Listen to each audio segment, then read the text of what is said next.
Okay, good morning. We're coming to you from beautiful downtown Campbell, Pennsylvania.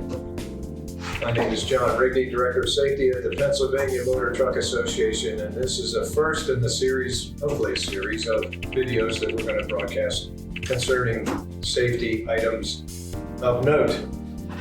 Something that's come up this week, actually two things came up this week regarding drug and alcohol violations that I thought I'd pass on.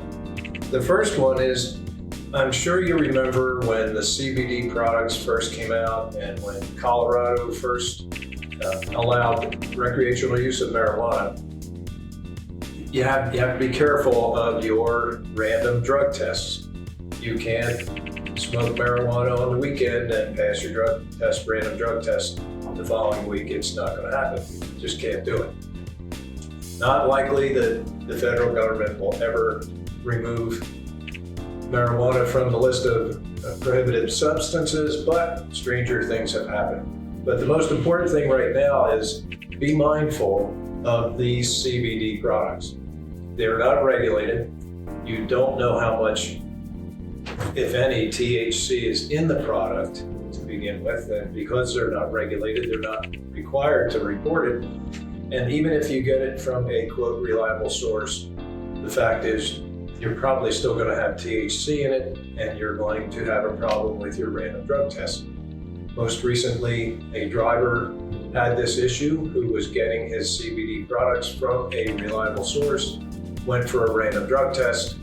Now he has to go through the substance abuse professional and a return to duty status program. Kind of puts a crimp in his ability to operate a commercial motor vehicle for a time, but he has a company that's willing to give him a second chance, which is a very good thing that some companies do.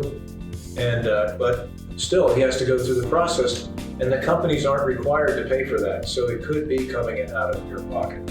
So just be mindful of that. CBD products, try to stay away from them. The other subject that came up is a driver for a company had a major event that he went to on the weekend, and he showed up for work on Monday, and they sent him for a random drug and alcohol test, and he failed. He was at .06.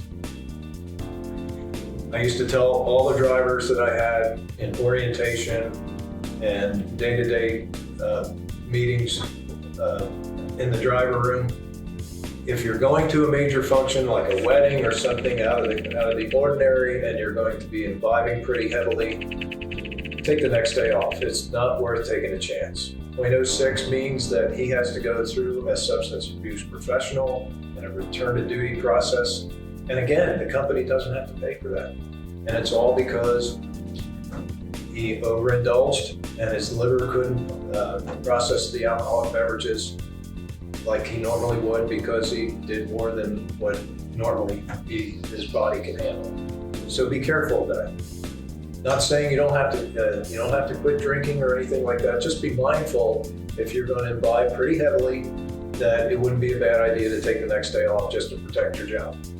And as things come up, we're going to do more of these videos and keep you apprised of things that happen.